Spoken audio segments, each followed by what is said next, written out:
welcome back to Story Mode. This week we are joined, well, it's Chris and I, and we are joined by Taylor. Hi! The usual suspects plus Taylor. Yes, the usual suspects plus Taylor. And this week we are going over Eternal Darkness. Because we just beat that game. Or I just beat it, I guess. Yeah, I would not take credit for beating that game. I think you helped solve a puzzle or two. Yeah, and Berta solved the torch puzzle. Yeah. That was about as far as that went. Pretty much. Eternal Darkness, an old 2002?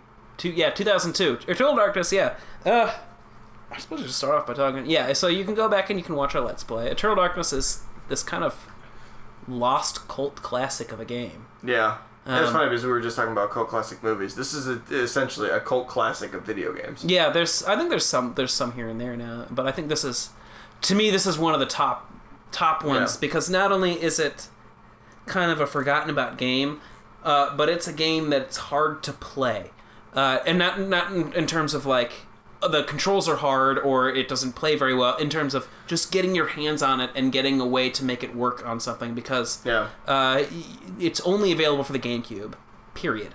Yeah, I don't think they release it on virtual consoles. So you need a GameCube or you need a Wii that's backwards compatible, and not all Wiis are backwards compatible anymore. Like if you buy a new one nowadays, it's not. So unless you have an older system, you can't play this game right now. Like it has to be something that you've held on to. Lucky enough, Chris did hold on to it. I did. Well, yeah, definitely not. Especially after I found out that it's hard to get a hold of. Yeah. Well, that's something that's been known for like the last 5 years. There's every nerd out there right now listening going, yeah, just like Final Fantasy VII. Yeah, kinda, I guess. Is it hard to get a hold of that? The physical copy, yes. No, on the PS Network now you can actually download it. Yeah, because like I have that. I didn't. But when I was like, for Kingdom Hearts, you can't get it anywhere unless you have a PS4 or a PS2. Yeah, they have not re-released that game for digital download. No. Oh, really? Right. But we are getting on a tangent.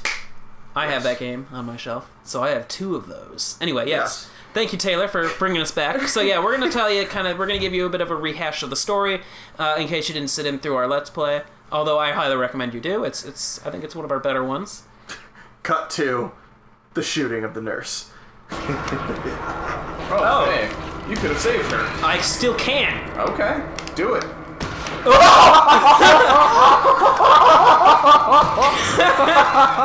Well, she got saved. So yeah, we're gonna kind of give you the story, and then we're gonna kind of go over the themes of this game.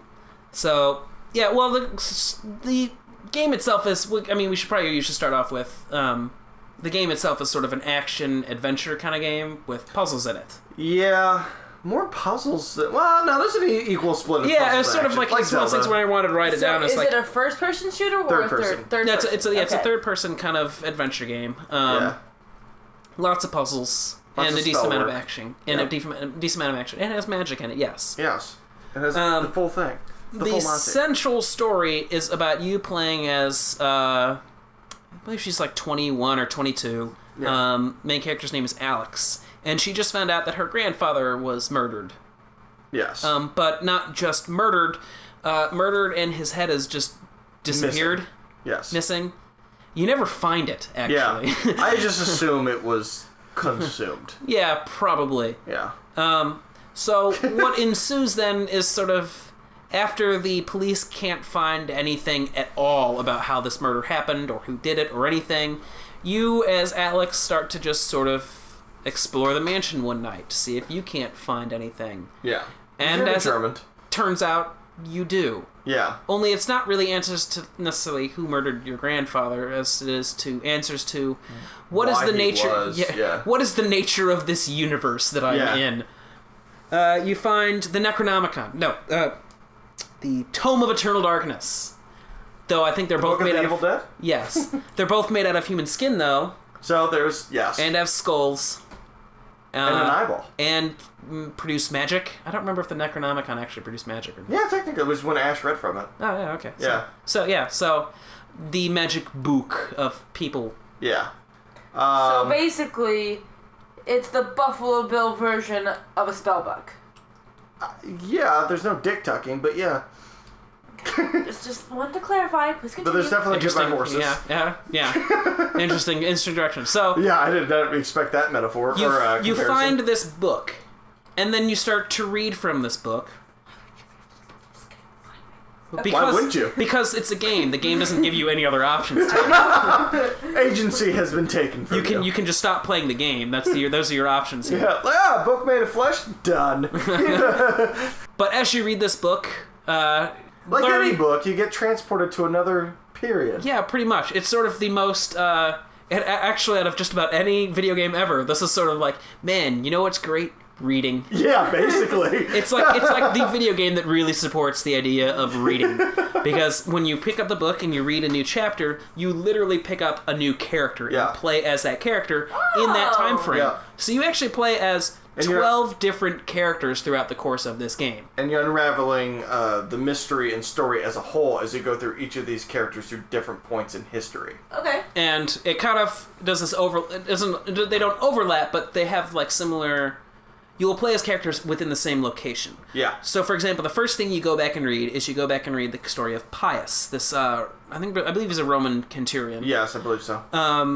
And, like, he just accomplished a battle, and he gets sort of whisked away into this, like, secret underground lair by some sort of otherworldly magic. It's, like, one of the few things that's actually not explained at all within the game. He just stumbles upon it seems like. But even then, it's like, if you're paying close attention, and this is just a slight tangent, you'll notice that the magic that transports him there is yellow, but there is no yellow alignment in the entire game. There's actually a cut fifth god from the game who is supposed to be corresponding to Yellow, who may have been part of the sequel that they're planning or whatnot. But yeah, so there's this yellow god that may actually be sort of the antithesis to the purple one. Interesting. This is the only indication left in the game that it's there, is how Pius gets transported to the area. You guys are starting to lose me. I have no idea what you're talking about. Let's go back from this tangent. Yeah. Anyway, so you play as this guy, and you go through this old temple underground place, and you get to the end and you find these 3 symbols. Essentially, they're like 3 different MacGuffins. Yeah. This is why you become Old Man MacGuffin, because you have the choice of which MacGuffin you really want to be yours. And one's green, and one's red, and one's blue. And depending on which one you pick, that's sort of like the corresponding monster that is your antagonist for the game. Because essentially this first character you played as turns out to be the villain. He's the main guy you're against, and then the color you pick is like the sort of Cthulhu monster type thing that's taking over the universe. Because this is a very Lovecraftian type story. Okay.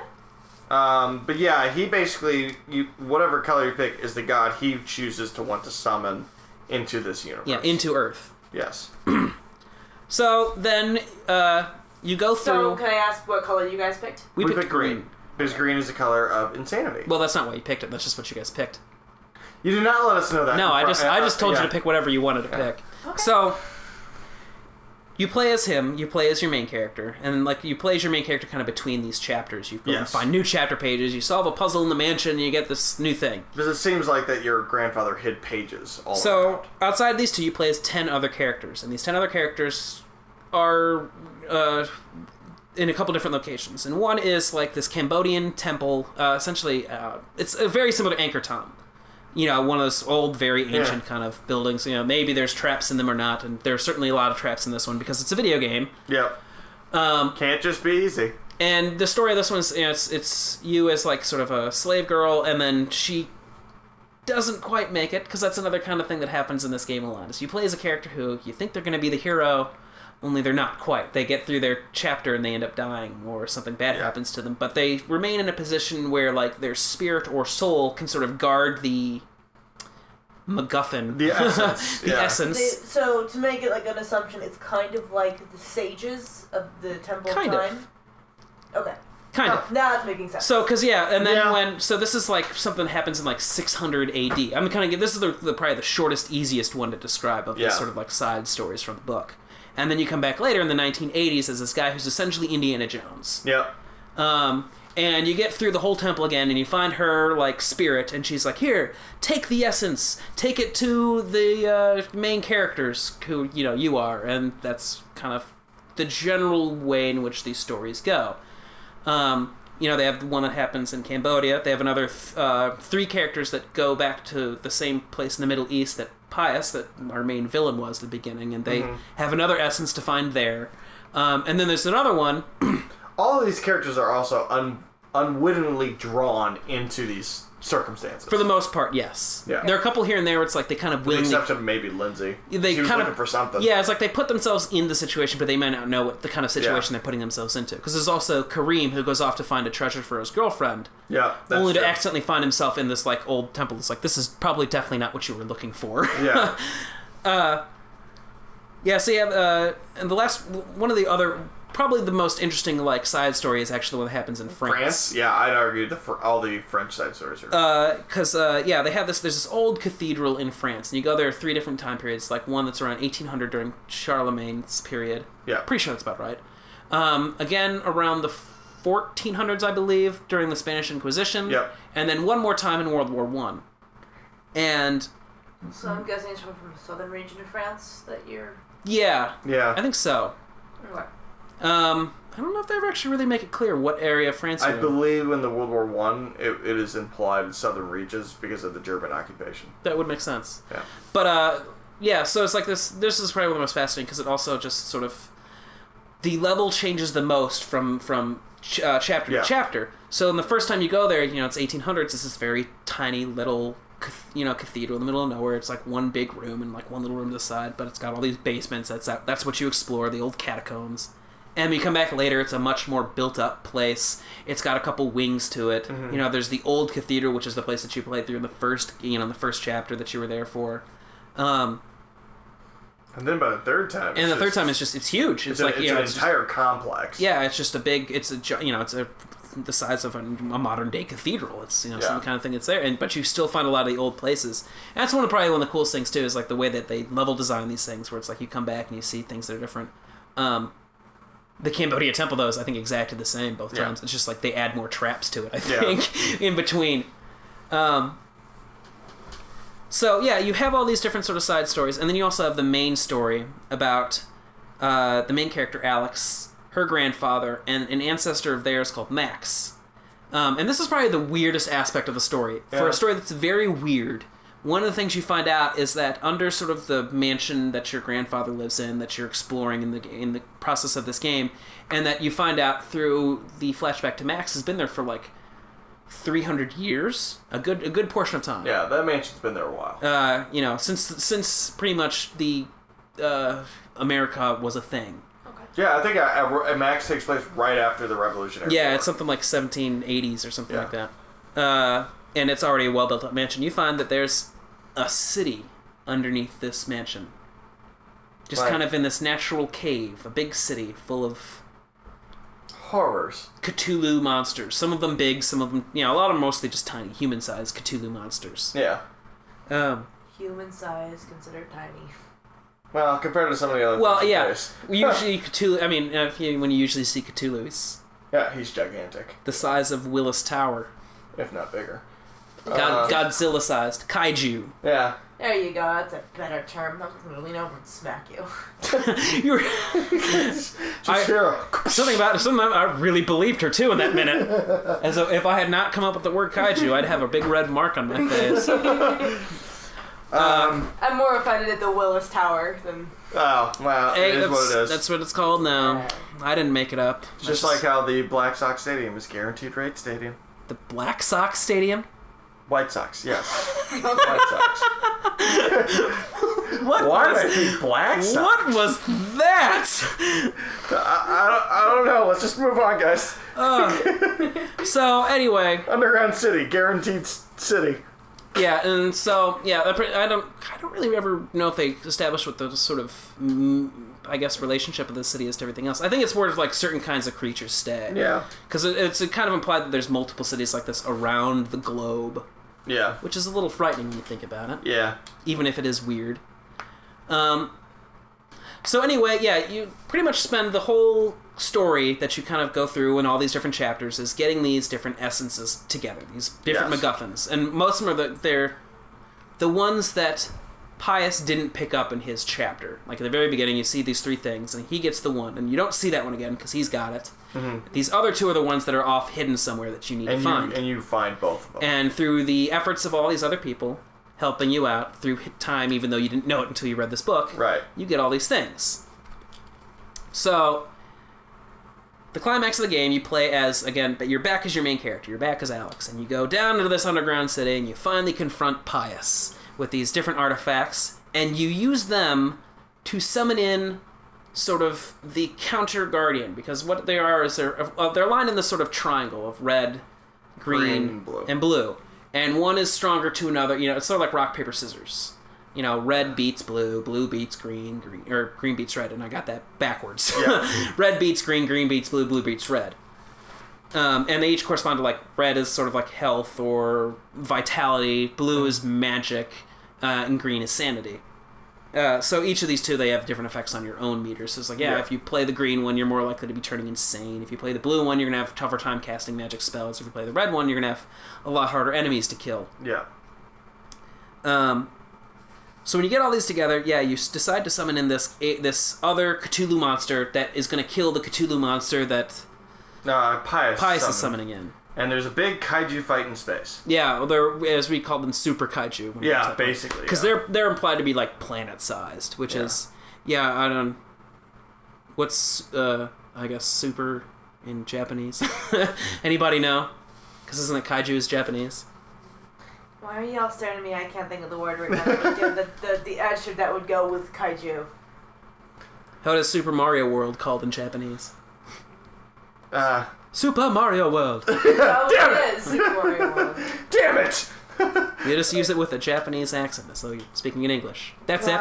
That is ridiculous. You're looking it up right now, aren't you? Yeah, I'm just asking one of my friends. Okay. So you put these two kaiju against each other, and yours wins. Only you find out that really wasn't the best idea anyway. When I asked him, I'm like, what's super in Japanese in relation to kaiju? He went, supa. And he wrote it's literally supa. Yeah, so there you go. Super kaiju. Super kaiju. So there's these super kaiju in space. I have to say it with a bit of a Japanese inflection to it every time. Okay. Just so you guys get across the idea that Chris is totally prejudiced. Okay, but I do have a question. Yes. What happened to the grandfather? The grandfather died. Okay, but did you find out why? Or what? So Pius found out that he was a part of a long line of people, because you play as multiple people of your family as well as other people. Okay. And he was a part of, and I guess they even implied as a secret organization that was trying to band together to stop Pius, and your grandfather was the closest one to figuring everything out, and he had the essences. So Pretty Pius much. sends a creature to go kill him and find the essences. A lot of it is, he just sends one of the monsters from the city down below your house to go and kill you finally. Because he's just been causing too many problems. It is essentially, poised to be the only person who can possibly stop him. Yeah. Only for some reason, apparently, Pius does not study his actual family tree, even though it's hanging up on the mantle to see that he has a granddaughter. Yeah, the two things Pius overlooked: the fact that Edward had a granddaughter that he should have accounted for, and B, guns. Pius. And guns. If you look at any of the monsters you fight in the game, they clearly did not count on the fact that there would be gun technology. Well, someone who could use guns and not go insane while using them, because they have the Tome of Eternal Darkness. That's really what he didn't account for, is that. Yeah. Okay, so let me just put this in Zelda terms, since, this will be something... By all means. So the grandfather's basically like Raru. He was the light sage of this group that was trying to keep Pius away. More or less, yeah. Yeah. Okay. So the minute he was killed, it kind of enabled Pius to start getting everything done, because... Sort of. Kind of. It was just because Pius's plan has been moving for centuries. Yeah. But they were just slowing it down. Kind of. Edward was the only person who could have stopped it. Yeah, yeah. Because he did almost stop it by using that giant spell under the city. Yeah, because when you play, you play a chapter as him.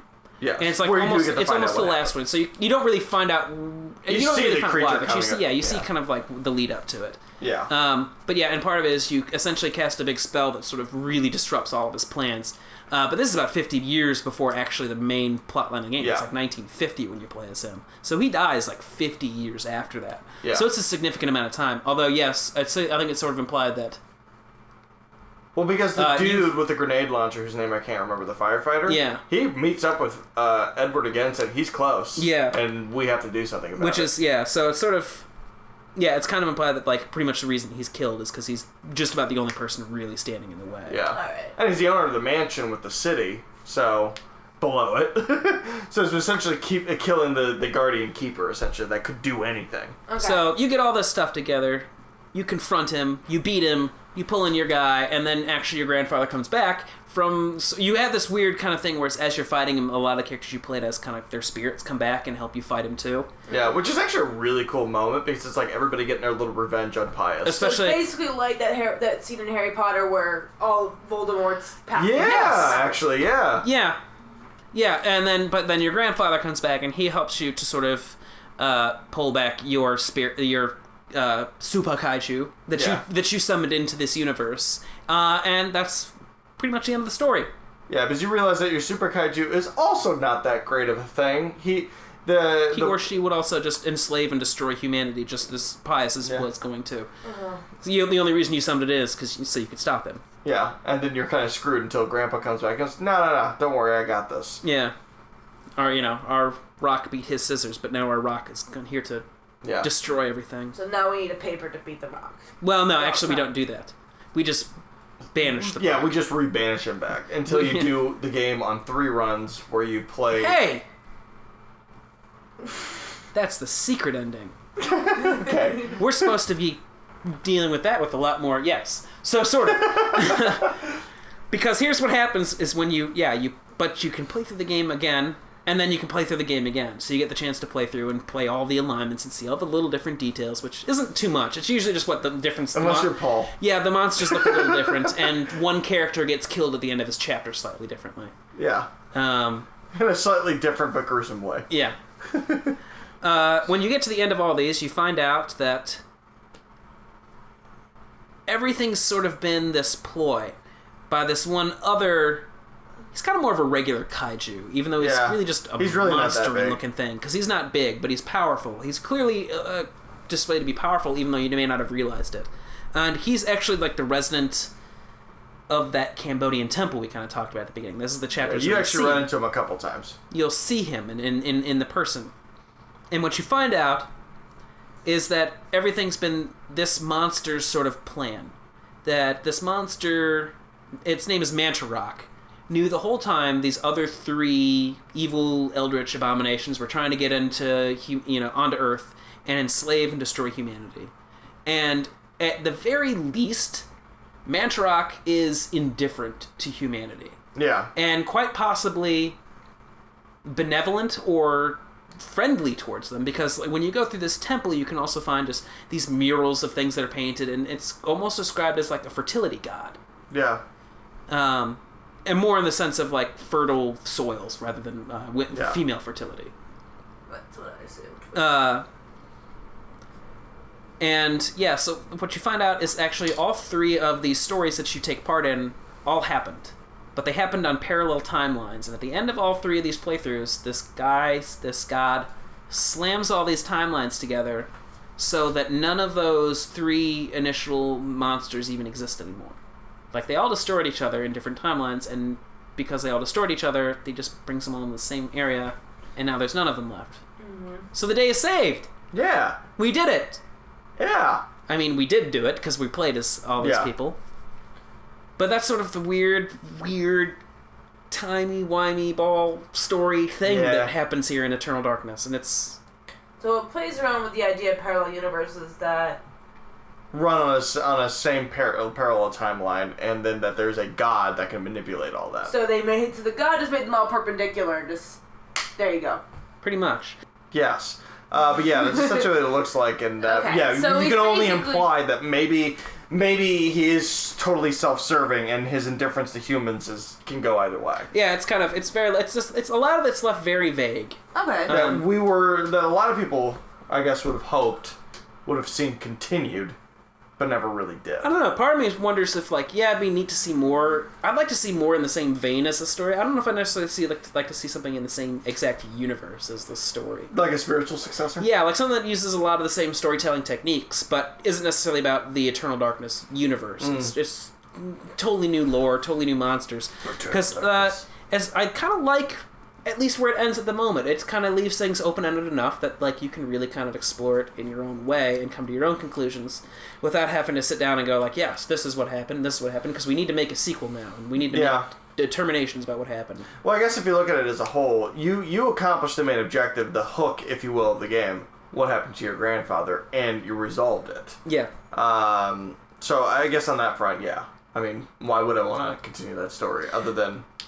Well, even then, it's sort of like, I like kind of how much they tell you of Mantarok and what they kind of leave off. It's just sort of like, they don't explain too much, and a lot of it's explained in sort of ways that you could very easily miss, like those murals I was telling you guys about. I was like, you can walk right past those and not even see them and understand. It's like, he's worshipped here. He's not. It's not like people are afraid of this thing and they built this temple to keep it as trapped. No, it's actually there as sort of like its home. It's this is something people of the area safe. It's almost something people of the area revere. Although it does make you then wonder why they even have these giant pillars to kill him within there. Yeah, that's a little bit of a gloss over. Well, you can never be too sure. Humans. Just in case. Be ready to drop it at a moment's notice, like in that movie Star Wars. Rancor. Gate. That's really stretching, Ben. Yeah, it was. Yeah. You were really that was the hard, like, it is not hard to stretch to get to a Star Wars reference, and you, man, like, dislocated your arm stretching for that reference. That was like the Michael Jordan stretch from Space Jam. Space Jam. Yeah, you can see Ben.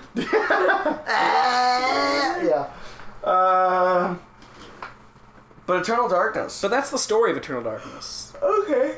I'm kind of grabbing the What we put down? Yeah. Was there anything that you weren't sure about? Yeah. The essences. How are those brought to you? Because as you guys said, her grandfather gathered the essences. Yes.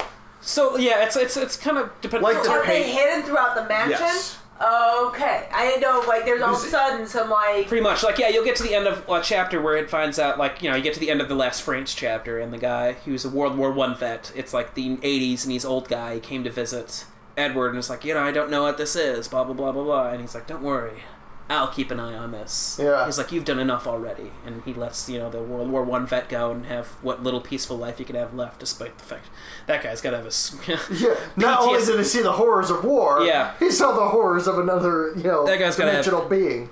PTSD out the ass. Yeah. And then the grenade guy. The grenade guy. There's like there's a fireman during the Gulf War who stumbles upon like the Middle East temple, and he finds it too. And then the Indiana Jones guy probably has the easiest time. You literally see a cinema scene just handing it off and just like, here, take it. And the one you find in the Cambodia temple is actually the one. It's like the heart of Mantarok. It's like his, because you find that guy's essence too. Yeah. And essentially, as soon as you see these cinema scenes, then the very first puzzle then you go and solve as Alex when you gain control back over between chapters is you go and find that, so you have it in your inventory. Yeah. Okay. And they're all adorable little jars. Yeah, pretty much. Just like one in a heart. One's like a heart. One looks like a claw. One looks like a jellyfish. Yeah. That's the blue one. Okay.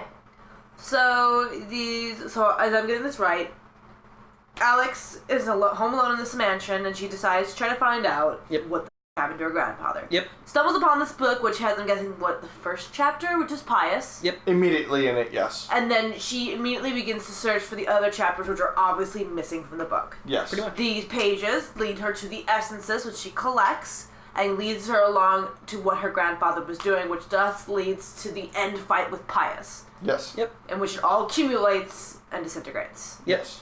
And this all happens in one night. Yep. Oh! For her, it does. Okay. Well, because, she reads so much. She has a higher speed of reading. She's a voracious reader. She's a voracious reader. Okay. I'm guessing this is probably a very big book. Yeah, it's pretty big. Although it's weird, because each character that you play as pretty much gets transported to a pocket dimension where the book is being held, and when they pick it up, they get all the memories of every chapter beforehand.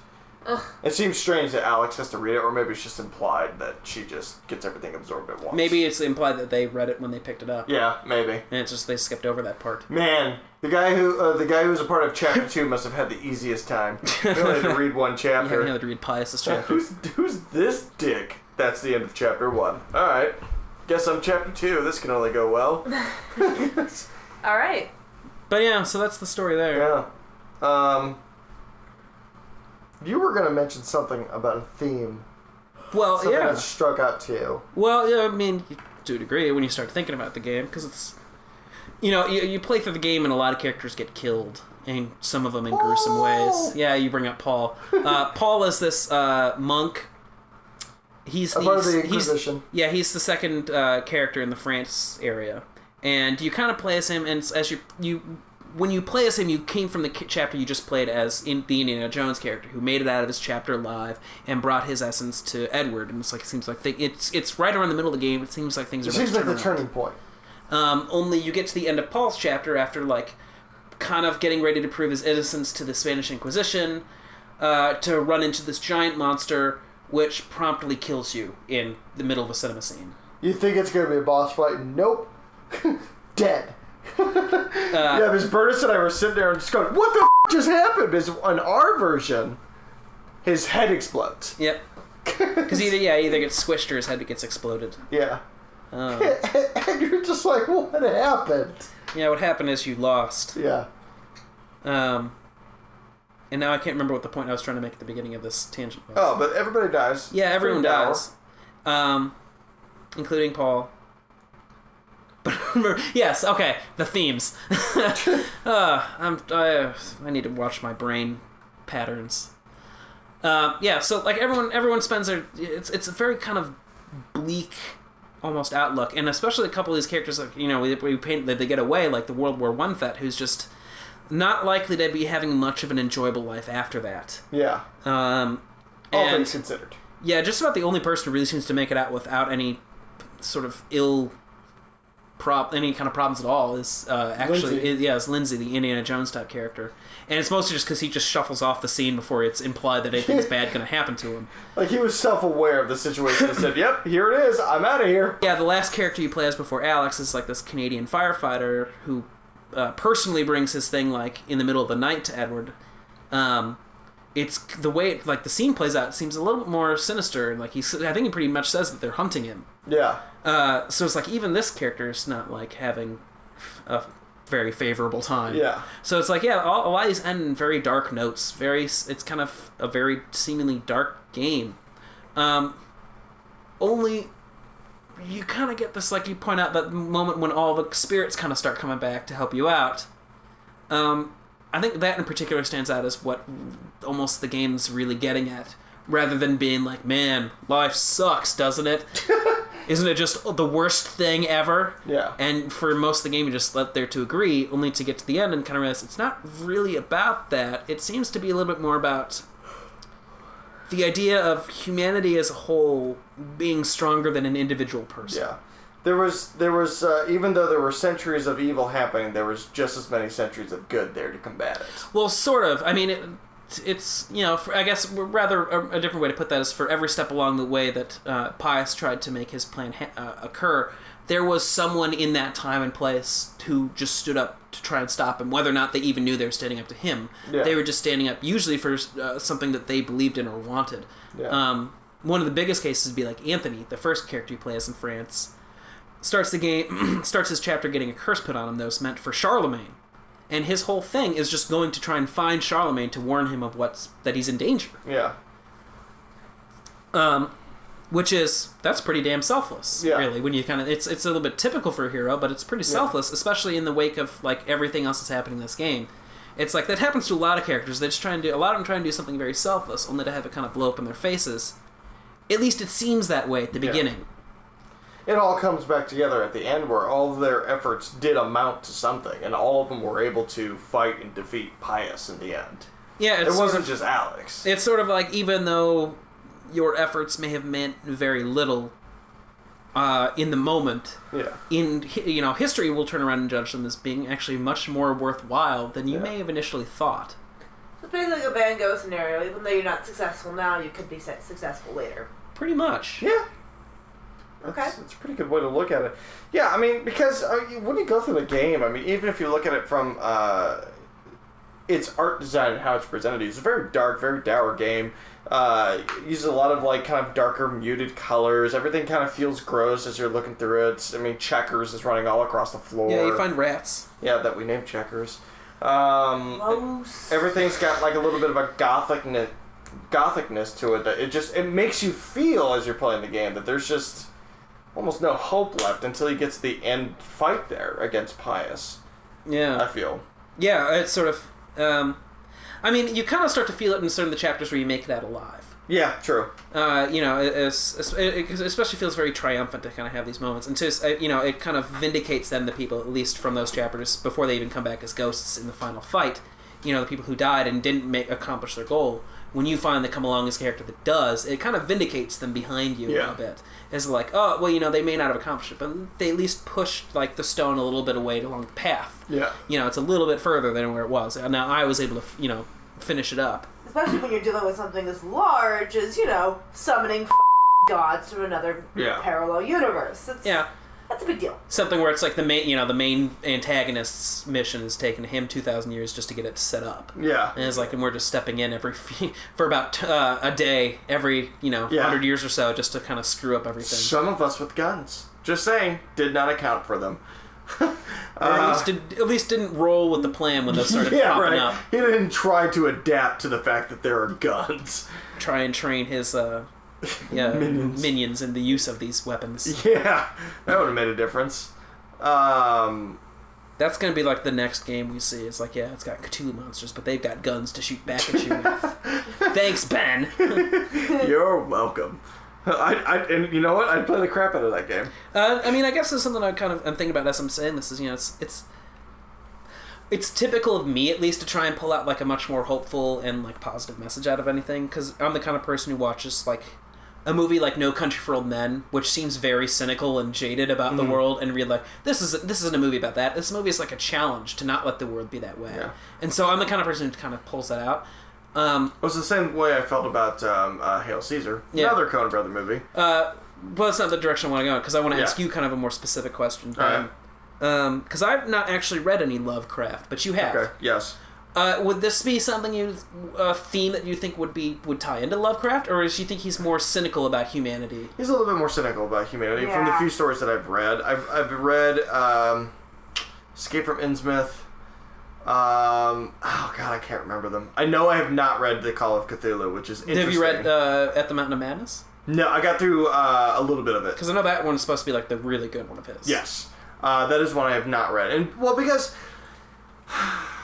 Cthulhu kind of relies... Lovecraft always just felt like he had this theme of... the worst. This is reality. The worst can happen, and there's nothing you can do about it. There's almost a certain hopelessness when he puts into it. It's why the famous game, The Call of Cthulhu, it's a tabletop game. You will not survive. It's almost impossible to survive. The goal is to get a little bit further and see if you can at least get to Cthulhu. But it's based heavily around some of his writings, which is like there's just no making it out of this. Mm-hmm. Well, I mean, it's not so. I guess it would be one of those things where you'd have to maybe go across a bunch of his books and kind of see maybe collectively, because like you get a collective idea of like what.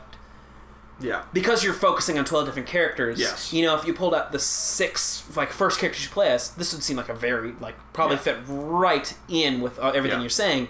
A Lovecraftian story. It's just it's the world bearing down on you, and all you can really do is hold up your arms for a couple seconds before they break and it crushes your whole body. Yeah. It's like you get those couple seconds of respite before all the weight lands on you. But as you play it longer, you get to the chapters where you start to win. And maybe it's also part of the idea of what we expect from a video game, too, is eventually you beat the antagonist. Because I can't think of a game where you really don't, unless it's something really dinky. Like, one of those... an indie game or something. Even then, I can't really think of anything off the top of my head. Because that's a pretty typical thing of a game, is they set up an antagonist that you then go and you beat. Yeah, the worst is that they set up a dual antagonist that you have to fight in the next game or something. Yeah. Or where you have an antagonist that ends up not really being the bad guy. Like, yes, you were forced into the situation, but then you find out at the end, like, oh, well, they weren't really all that bad. Yeah, but all those are obviously very different situations from, like, you're set up to face this all-consuming evil, essentially, but you're not going to beat it. Yeah. There's never been a moment where you can't overcome whatever is at the end. I mean, I think a really actually good analog was, if we bring up, because we brought it up a lot lately, Mass Effect 3 has like this whole story about the creatures that became the Reapers, essentially. Yeah. And it's got a very Lovecraftian slant to it, this whole even look DLC. at the design. Yeah. And there's just something really weird that feels at the end of that, where it's just like Shepard goes down to the middle of this ocean, finds him and says hi, and that's it. And it's just like, there's something very underwhelming about that, and just feels improper about this kind of story. Because what the story isn't about is about sort of... It's sort of the reverse of accepting God, almost. It's like accepting Satan to a degree. It's realizing that there is this greater, much, much, infinitely greater power than you in the universe that you have just no hope of even standing up to, that you would at least at hope at best is just indifferent to you. Yeah. So it's not going to even bother to like bug you, but maybe is antagonistic towards you, at which point you're just screwed out of existence. Yeah. Because you are a fly to this, Right. Maybe something even less, I realize I sometimes have a hard time swatting a fly. Yeah, right. Although maybe that's sort of the point, is making a fly. It's like, we at least can buzz around and annoy this thing. Yeah, so I guess on that front, I couldn't exactly answer without full or more context, or my consultant, because I have a good friend of mine that is, would tell you any answer you wanted to know about Lovecraft. Make sure you link him to this so he can leave us some great comments about how wrong we are. Yeah. It's just going to say, F*** you! I can just hear his voice just going, F*** you. I got it so wrong. But just from what I've read, though, it is a little bit more hopeless than this game turned out to be. And just in the nature of a lot of things that I've seen based around Cthulhu-like concepts. I mean, again, I guess we can bring it back, though, a little bit, too, though. Yeah. While it seems hopeful kind of at the end, even as you kind of point out, it's the end is still... Mantarok's still there. And the nature of Mantarok isn't necessarily very clearly explained. It could be that, and part of it, too, is the idea is he sort of was the puppeteer to our puppets. Yes. Is what's implied. Is that, Mantarok pulled these sort of the strings, and that's why the main character you're playing as and her family is sort of as involved in what's going on as they are. Right. As well as a lot of the other characters. And while that was sort of maybe a necessity that he had to do to stop humanity from being taken over in the first place, it's because he's introduced in the space that he is. You almost wonders, well, you could argue, has he taken over humanity? Yeah. Is there something slightly sinister about that? In a way, hasn't he? I would argue he has. I don't know if it's in a bad way. That's what I was saying. It's like there's at least benevolence to one of the few things I think you can at least assign to that character is a benevolence of some kind. But he did use humanity as his own pawns in his scheme, anyways. You're going to get on me for making another Star Wars reference, but you think about Palpatine's rise to power in the prequels. Yes, I know the prequels. His rise to power was pitting a bunch of other people against each other, which is just effectively what Mantarok did. It wasn't using enslavement and forcing people with a gun to their head to do their bidding like these other gods would have done. He just made them believe in something and made them fight each other, which is in of itself sinister. But I think I think the hard part about this is it's kind of hard to, because it's something that's revealed in sort of a really short cinema scene at the very end of the game. Yeah. It's hard to really feel the hand of Mantarok in every necessary chapter, and even most characters. It starts to feel really hard to You can say that, but it's sort of because you don't really see the cause and effect so much leading from Mantarok. It's kind of sort of just like one of those things. It's sort of just like an idea left in the back of your head at the end of the game, rather than something that's made so explicit as to be like, oh, I can draw this happened because this happened because this happened, and that's why Anthony's in the game, and this happened, and that's why this character's in the game. It's a little bit more like you have to maybe invent that kind of backstory yourself. I think easily what you can say is, at best, Mantarok did not want to die. And he saw a tool available to him to prevent his own death, and he used it. Well, like anybody would. I don't even know if that's necessarily true, because it's sort of, it's still implied at the end that he's still dying. So it's not like he stopped his own death. I think it's probably, you could argue more he just didn't want to die and leave behind these... Cede his power, I think, would probably be the best way. Yeah, it might be the best way to do it. Because I don't even want to say, save humanity, because they might name me what it is. It literally could just come down to, wants to maintain the status quo. Yeah. Where he's the resident. It's either me or nothing. Pretty much. Yeah. I don't know. I would like to see a spiritual successor to this game, though. It would be, so whether we're or not talking it was about a the few same things. universe. It'd be interesting to see, as I kind of mentioned, it'd be really interesting to try and actually play a game. I think It'd be you even cool if it was like a different universe, but there is a direct reference to Mantrock to make you go, oh, like one of those, aha! These games are connected in some obscure way, but it's there. Yeah. So, I don't mean to backtrack, but so far you only had one theme that you pulled from this game, and that was... That's it? That's what you're going to get on us for? Ben, you needed to do more work. What? I mean, you went on this very long tangent about the game, but I've only heard one theme right now from you guys, and that is that... The game is supposed to have more than one theme? Well, there's no other sub-themes that you guys picked up from each character. There was... I'm sorry, I don't think about it. That this game also attacks religion? It takes a very critique? It takes a very sideways approach to that. I think you could maybe pull something out about that. Because there's the whole big thing about that happens in the cathedral. With Paul and Anthony, and then later with Peter, the last character you play as. But think about when you play as Paul.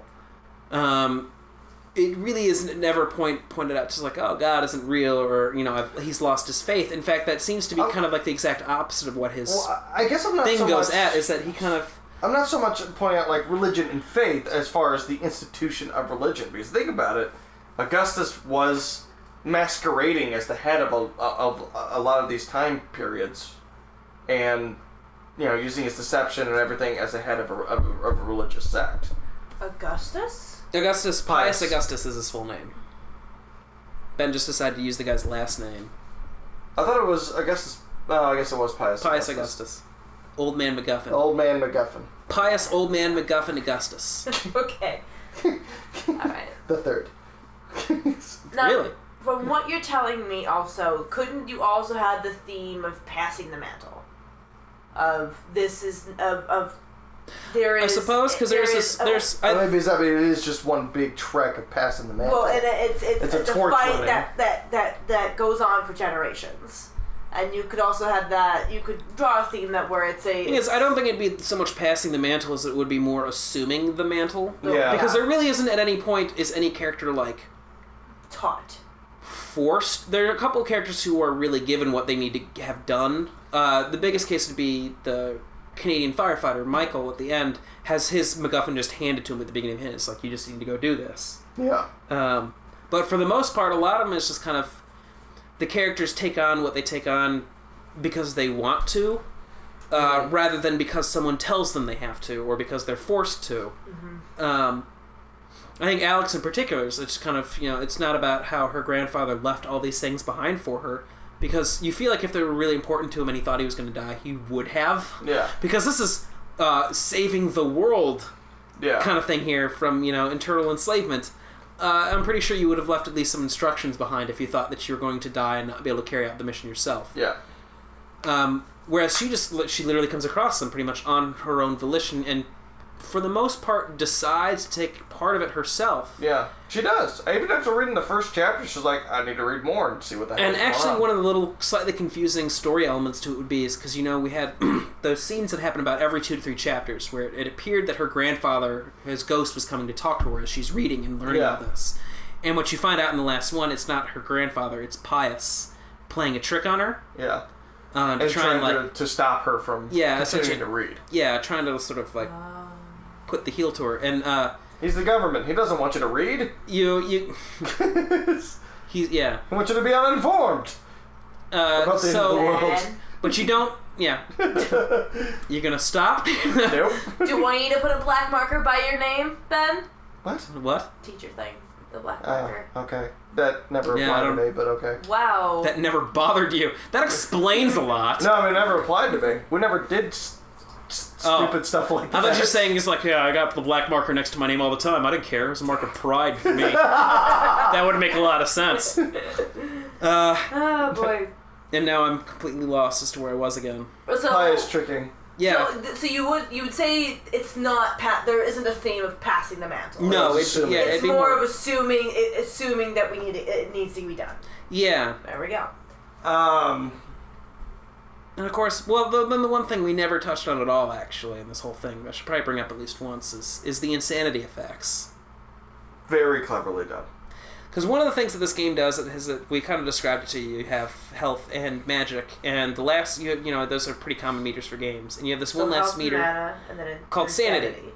And every time you run into an enemy, it drains your sanity at least a little bit. You get it back by killing them and then sort of like finishing them off, which is like, I decisively killed this guy. I'm killing him for real, and it's like their bodies despawn. And when your sanity gets low enough, things start to happen in the game. Like first, the camera tilts. You're looking at everything at a canted angle. Yeah. The music changes. It starts to get a lot more sinister and slow. And once you get really low, you start just hearing like women crying in the background and just like screams of terror. The statues' heads will start to follow you. Walls will start bleeding. Yeah. You'll hear there's shadows on the wall. Not really that so much. Surprisingly, not one of them. Well, you have to keep in mind it's 2002, so there was a limit to the kind of things they could do in the game. Shadows were not much of a thing at that time. No, I think there was. There was a moment where we had like one kind of clear shadow, and I made a really big deal about it. And then it starts to even add other things, like it gives you a blue screen as though you're playing on a computer and the computer just crapped out. Yeah. There's one where the volume drains. It brings up a volume meter and it just slowly goes down, and all the volume in the game also goes down with it. Mm-hmm. So you think like you've just sat on the controller. Which almost got me and Berta. That one almost got me and Berta. And then there's even one where you can go to save your game, and it pops up, instead of saving, a deleting meter. And it acts like it's deleting all the information on your memory card. And you're just going, what's happening, essentially? And this is like one of the biggest components. So not only is it messing with the character, it's purposely messing with the player. Yes. That's fantastic. That's a huge, huge aspect of this game, and what's pretty much... So what happens when you lose all your sanity? Well, it happens more often. Yeah, it happens more and more often. Okay. Like there was one where you'd keep going through a door and you'd keep entering the same room over and over. No, I just had kind of some. When I was in the Max chapter, I was insane for it a lot, and just a lot of things happened. Like, we literally walk through a door, and the room would be upside down. We'd flash back to it. We'd go through the room, and as we're going through the room again, then like bugs would be crawling on our camera. So it's just all kinds of manner of things, and there's hundreds of these things in the game, and you can't. I've played it now at least 4 times through, and still haven't seen all of them. Wouldn't it be 5 times now? At least. Yeah. Well, I'm saying at least 4. Yeah. Okay. Probably more than that. And I don't think I've seen all of them, because there were a few that when they popped up, I had never seen them. Yeah. But I think if you were to try and draw like additional themes from this game, it'd be something I would have to play. I mean, I would have to play it as well. I think I could play. That'd be more the direction that you'd pull it from. It has something to do less about maybe something as straightforward as shouldering the burden or something like that, as like kind of the idea of putting yourself in almost empathy, really. Yeah. Because it's sort of a game that forces you to empathize with the characters you play as to a degree very few other games do. Yeah. Which may be really what helps you kind of get into that moment of feeling the moment, like I really feel like I'm going to win as Paul, only to get killed, or almost anything like that. In those moments where you feel like you're about to succeed only to find yourself failing, you're really into it, because the sanity effects are promoting you to empathize more with these characters. Yeah. Okay. Yes, because by and large you want to succeed. Well, that's true of any game, but again, like it puts you in the same frame of mind as the characters you're playing as, and I think that helps to really kind of push the sort of emotions that they're feeling, and just the general sort of pitch of the game itself, of it being about something that you can't about it being something that you can't fully understand and grasp, and the mechanics almost kind of try to mimic that in a way that's like, here are things that when they initially happen, even if you know that they're there, you're not going to understand them really. Yeah. Like like you said, there are things that you knew that they're happening, that they're insanity effects, but they still fooled you. Yeah. Mm-hmm. So would you think that a character's death helped fuel your want for success even more? Paul's so death. when Paul died, I'm trying to think of any time when a character I played as Well, you're got just killed like- and hasn't pushed me to like try harder. Yeah. or you're just like, meh, good riddance. Especially when it's my fault. Roby dying too was hard. I love Roby. So you would say that each death that came about helped push you to want to succeed. Yes, just in its own way, because the way the game displayed itself is because as you're going through this game, like I had this conversation I think 2 episodes before the game ended, where I'm just like, how does this game end? What is end game? What does it look like? What does this all accumulate to? Because everybody's dying. And it seems like we do, and from the way the game is presented to you, it seems like you take a step forward and then another step back, that you feel like you're not really going anywhere because Pius is still continuing his plan. So yeah, you are a little invested on that front because you just, not to say you want to skip to the end of the story, but like you want to see Something. what is end game. Yeah. You want to see where all of this is going to lead and accomplish. Okay. It's like getting to the end of Game of Thrones. Where are all these ropes going and tying up into at the end game? I don't know. That's almost the exact same way I feel. I don't know, but every time I think I know it's about to happen, one of the ropes gets cut. That's true. That is also very true. Yep. Okay. But I think that's about, I don't know, I'm like, that's exhausting what I feel about for Eternal Darkness. Yeah. Well, sort of, if we wanted to talk about how fun it is and how amazing some of the story moments are. Well, we it could be here all sounds like day. it's a game where it's the stories help create the main story, and it's really intricately done, and it's something that you really It's take one your of the time. few games that really creates an experience for you. Yeah, I would say it's one of the few games too where the mechanics and that are exist within the game help to really supplement the story in a way that a lot of mechanics don't usually. Yeah.